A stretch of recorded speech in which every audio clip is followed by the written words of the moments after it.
News, जनजागृती साध्यम, हक्काचे लोकमाध्यम। मंगेश चव्हाण नावाचा सूर्य तळपतो आहे, जनसामान्यांच्या हक्कासाठी लढतो आहे।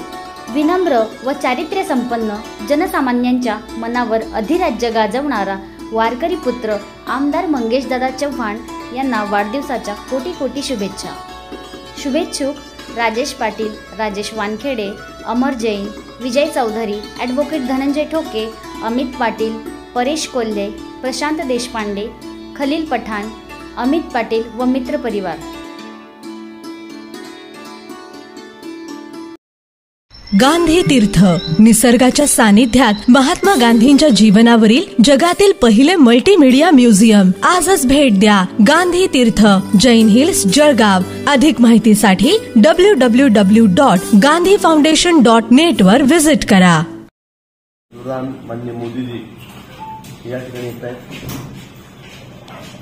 11:15 वाजता वापस आधी थोडा नवीन कार्यक्रमाला, पण 11:15 पण 11:15 वाजता ते या ठिकाणी येतील आणि त्यानंतर अर्धा तास देशभरातले जे लखपती दिदी आहेत, खूप मोठं काम आहे क्षेत्रामध्ये बचत गटाच्या माध्यमातून, त्यांना त्यांच्याशी हितगुज अर्धा तास तिथे त्या बाजूला आपण व्यवस्था केलेली आहे। एअरपोर्टला लागूनच अतुलवाल कंपाऊंडला ब्रेकफूड आपण तुम्हाला बापताजींचा शेत आहे, त्या शेतामध्ये छान नारळाची झाडं आहेत, आंब्याची झाडं आहेत, त्याच्याखाली नैसर्गिक असं आपण त्या ठिकाणी कारण आर्टिफिशियल काही करायचं म्हणून त्यांनी सांगितलं होतं, त्याच्यात पण झाडाखाली हा सगळा कार्यक्रम त्या ठिकाणी घेतलेला आहे आणि ते अर्धा तास त्याची हितगुज करतील।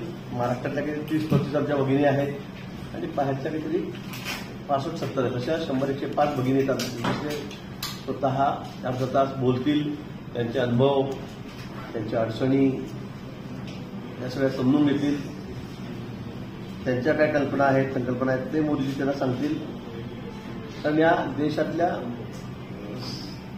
सगळ्यात चांगलं काम करणार निवडे ज्या अनेक संस्थांचे बचत गट आहेत त्यातल्या त्या आहेत आणि सगळ्या वेगवेगळ्या राज्यातून येणार आहेत, 2-2, 3-3 सगळ्या वेगवेगळ्या राज्यातून आपण त्या ठिकाणी बोलवल्या तर भगिनी आहेत, त्यांच्याशी मोदीजी हितगुज करतील आणि तिथून मग अर्ध्या तासाने 35 मिनिट वेळ तिथे आहे आणि तिथून मग सभास्थानी येतील आणि नंतर सभेला संबोधित करतील। या सगळ्या आपण ज्या आमंत्रित केलेल्या आहेत त्या आमच्या लखपती दिदी आहेत आणि त्यांची संख्या आपल्याकडे मोठी आहे आणि म्हणून जवळपास 1.25 लाख ते 1.5 लाख भगिनी आमच्या या कार्यक्रमाला येणार आहेत। मला वाटतं महाराष्ट्रामध्ये आजपर्यंत एवढा मोठा कार्यक्रम कुठेही महिलांचा महिलांचा झालेला नाही, एवढा मोठा हा कार्यक्रम असेल। खरं म्हणजे व्यवस्था जी करता आली तर 2 लाख ही संख्या झाली असती आपल्याकडे, तेवढी संख्या आपल्याकडे आहे, पण आता काही कारणामुळे मग ट्रान्सपोर्टेशन आहे, मग बस मिळत नाही, गाड्या मिळत नाही, एवढे ट्रेन इतक्या लांब टाकता येत नाही, त्यामुळे थोडी आपण संख्येवरही मर्यादा ठेवलेली, तरी पण 1.25 लाख, 1,30,40,000 हा कार्यक्रम निश्चित महिलाच त्या ठिकाणी जाणार, म्हणून सर्वात मोठी सभा या सभेला मोदीजी संबोधतील।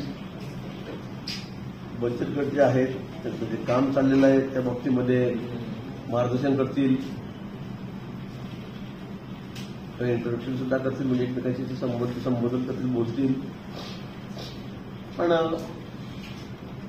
निश्चित हा एक आगळा वेगळा कार्यक्रम महिलांच्या बाबतीमध्ये आणि आपल्याकडे हा कार्यक्रम आपण का घेतला तर देशामध्ये राज्यामध्ये सगळ्यात जास्त महिला, मला 16 लाख महिला त्या आमच्याकडे लखपती देत राज्यामध्ये 16 लाख म्हणजे इतकं चांगलं काम बचत गटाचं आमच्या या ठिकाणी चाललेलं आहे। या वर्षी आणि मागच्या वर्षी 2 वर्षांनी मी मंत्री आहे, या 2 वर्षामध्ये आपण 16,000 कोटी रुपये कर्ज त्या बचत गटाला दिलेलं आहे,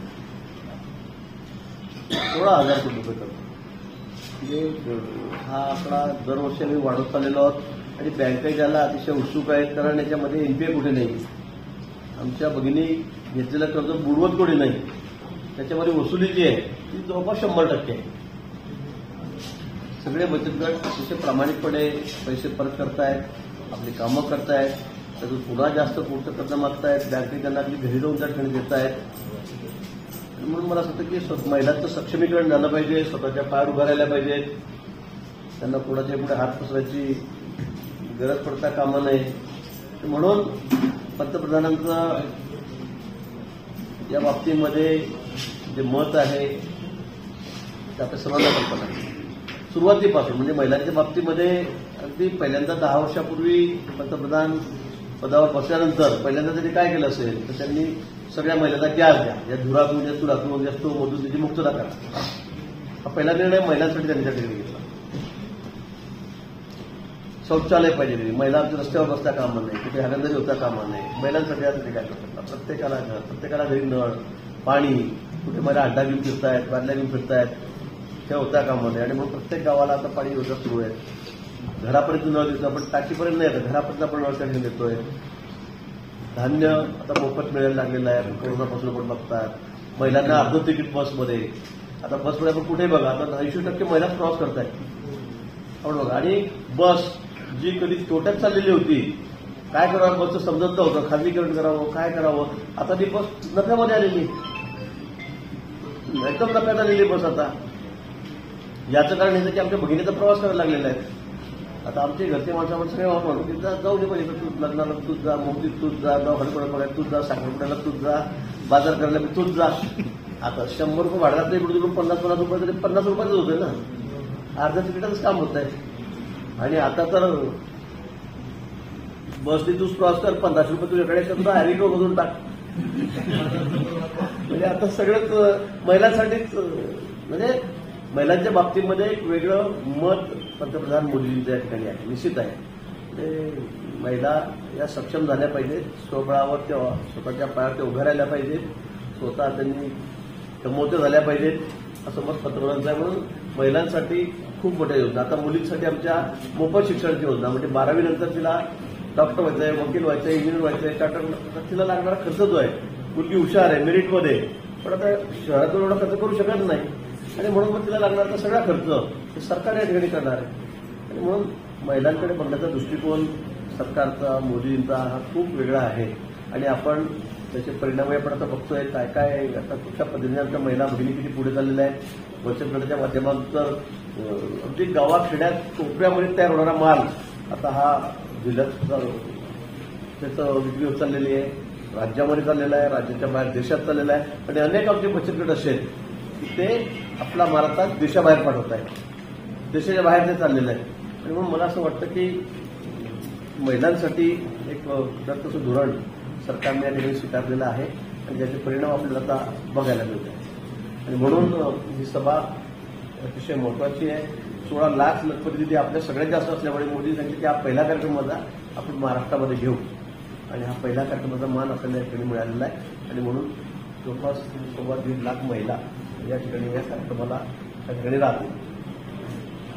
आता सरकारला ती सैदान आणि सुरू केला साधलं नाही, हे एवढ्या महिला आधी जुडल्या गेल्या या मागच्या काळातलाच आहे, या आजच जुडल्या गेलेल्या. गॅसचा मी तुम्हाला निर्णय सांगितला तो मागच्या काळातलाच आहे, अर्ध तिकिटाचा निर्णय मागच्या काळातलाच आहे. की आता काहीतरी सरकारला आता विधानसभा आहे म्हणून काय त्यांना आम्ही काही योजना करून दिली अशातला भाग नाहीच आहे. आपण बघितलं असेल की सुरुवातीला गॅसच्या बाबतीत मी सांगितलं किती कुटुंबांना जवळपास 14 कोटी लोकांच्या घरामध्ये गॅस, गरीब लोकांच्या घरी गॅस हा मोदींनी पोहोचवलेला आहे. आता आम्ही त्याला जोड दिली 3 सिलेंडर मोफत, म्हणजे आता गरीबाला रॉकेल, बळतण, चुला आता गेला, आता टिकावत होती ती सिलेंडरचे भाव वाढतात, गरीब काय करेल, नुसते गॅस सिलेंडर देऊन टाकले, शेगड्या देऊन टाकल्या. आता आम्ही 3 सिलेंडर मोफत दिले आहेत. आणि मला वाटतं 3 सिलेंडर सफिशियंट आहेत गरीब माणसाला. आपल्या घरात 2, 4, 5 जण आहेत, त्याला काही फार सिलेंडर लागत नाही. आमच्या घरामध्ये 2-2.5 महिने आधी 1 सिलेंडर चालतं, तर मला वाटतं इकडे तर काही हरकत नाही.